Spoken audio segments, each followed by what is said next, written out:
नमस्कार, आप देख रहे हैं द रिपोर्टर हिंदी और मैं हूं आपके साथ अनूप आकाश वर्मा। वक्त है फटाफट खबरों का। अमेरिका के राष्ट्रपति डोनाल्ड ट्रंप ने टैरिफ को 10% से 15% कर दिया और अब इसको लेकर भारत पर असर होने का अनुमान लगाया जा रहा है। जानकारी मान रही है कि ट्रंप की तरफ से ग्लोबल टैरिफ बढ़ाने और इसके असर को लेकर बात की गई तो उन्होंने कहा कि इससे भारत पर किसी तरह का असर नहीं पड़ेगा। उन्होंने इसे कम करके आंका है। साथ ही कहा कि वॉशिंगटन में राजनीतिक और कानूनी नाटक के बाद भी भारत की स्थिति काफी हद तक पहले जैसी है।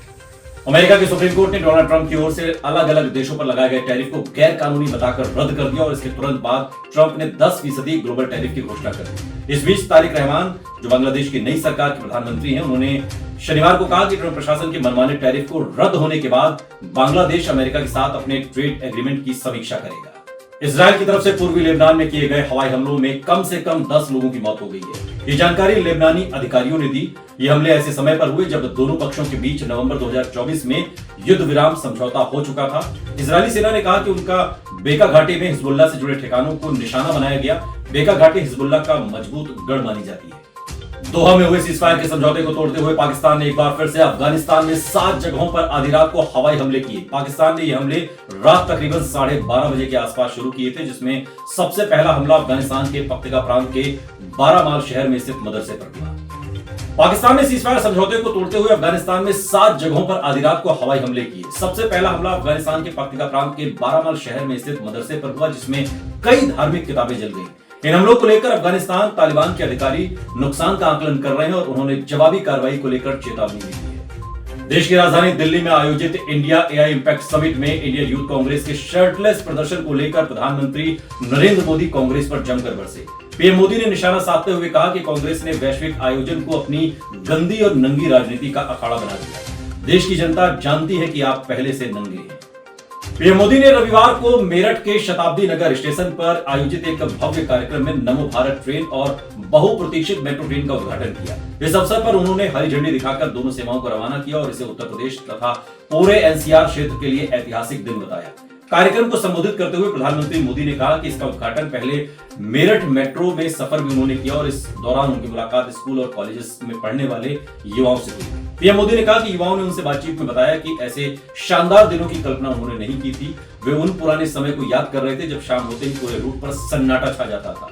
अब दिल्ली से मेरठ की दूरी इतनी पास हो गई है कि दिल्ली में अब किराए पर घर लेकर रहने की जरूरत नहीं पड़ती। ओडिशा के केंद्रपाड़ा जिले में एक निजी इंग्लिश मीडियम स्कूल में रेप का मामला सामने आया, जहां पर पुलिस ने कक्षा 7 की एक छात्रा के साथ कथित रूप से 1 साल से अधिक समय तक दुष्कर्म करने के आरोप में 5 शिक्षकों को गिरफ्तार किया। एक रिपोर्ट की माने तो मामला तब सामने आया जब नाबालिग पीड़िता ने पिछले महीने अपनी मां को ये पूरी घटना की जानकारी दी। इसके बाद परिवार ने 18 फरवरी को चाइल्ड वेलफेयर कमेटी में शिकायत दर्ज कराई, जिसकी जानकारी बाल कल्याण समिति के सदस्य स्वागत का पात्रा ने दी।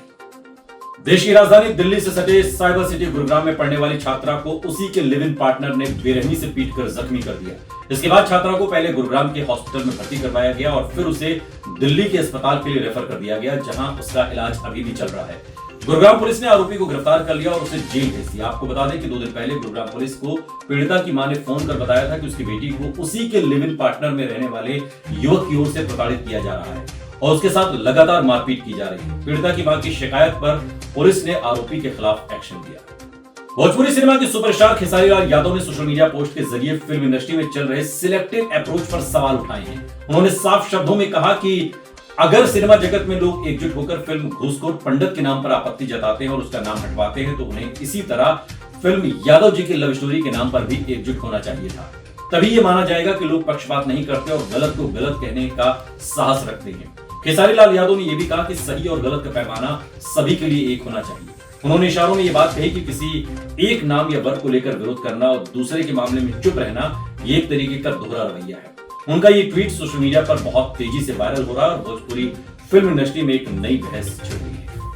प्रयागराज के झूसी थाने में पॉक्सो एक्ट में मुकदमा दर्ज होने के बाद शंकराचार्य स्वामी अविमुक्तेश्वरानंद सरस्वती ने बातचीत करते हुए इस पर प्रतिक्रिया दी। उन्होंने कहा कि अनुमान था कि प्रहार होगा, लेकिन इतना नीच प्रहार होगा ऐसी कल्पना नहीं की थी और वो भी देख लिया कि गौ हत्यारे कितनी नीचता पर जा सकते हैं। योगी आदित्यनाथ जैसे लोग कितनी नीचता पर जा सकते हैं, ये साफ तौर पर दिखाई दे रहा है। ये बात अविमुक्तेश्वरानंद सरस्वती ने कही। उन्होंने कहा कि धर्म युद्ध शुरू हो चुका है, बम गोला सामने से आ रहा है। उत्तर प्रदेश के मारुति नगर स्थित राष्ट्रीय ब्राह्मण सेवा संघ के आवास पर आयोजित एक प्रेस कॉन्फ्रेंस में पूर्व सिटी मजिस्ट्रेट बरेली के अलंकार अग्निहोत्री ने कड़ा रुख अपनाया।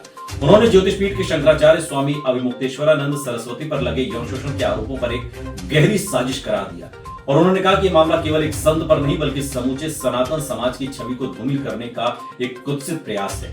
पूर्व सिटी मजिस्ट्रेट अलंकार अग्निहोत्री ने गंभीर आरोप लगाते हुए कहा कि लोगों ने ये मुकदमा जिन्होंने दर्ज कराया उनका खुद का इतिहास भी आपराधिक रहा है।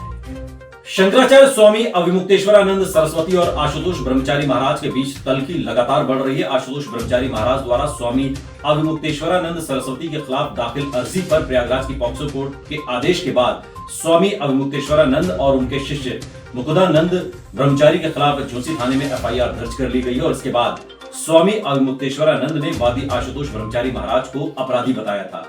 इन आरोपों पर आशुतोष ब्रह्मचारी महाराज का बयान सामने आया है।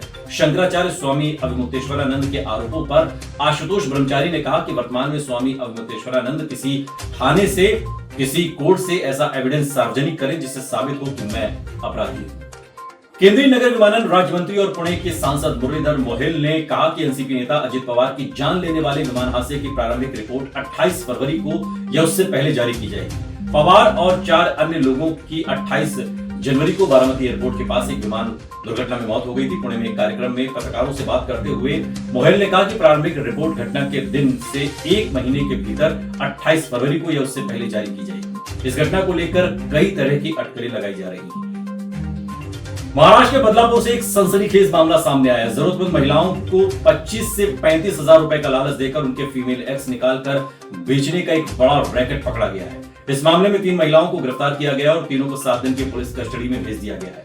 अब तक 40 पीड़ित महिलाओं की पहचान हो चुकी है, जबकि पुलिस का मानना है कि पीड़िताओं की संख्या सैकड़ों में हो सकती है। जांच में सामने आया कि आरोपी सुलक्षणा जयवंत गाडेकर, जिसकी उम्र 44 साल है, जो ज्वेली गांव बदलापुर की रहने वाली है, अपने घर में ही एक गैर कानूनी काम चला रही थी।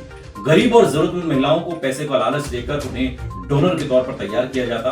पहले बिना डॉक्टर की सलाह के सोनोग्राफी करवाई जाती और फिर ओव्यूलेशन बढ़ाने के इंजेक्शन दिए जाते। एक्स बढ़ने के बाद पीड़ित महिलाओं को आईवीएफ या ART सेंटर में ले जाया जाता, जहां पर डॉक्टर ऑपरेशन थिएटर में एक्स निकाल कर बेच देते थे।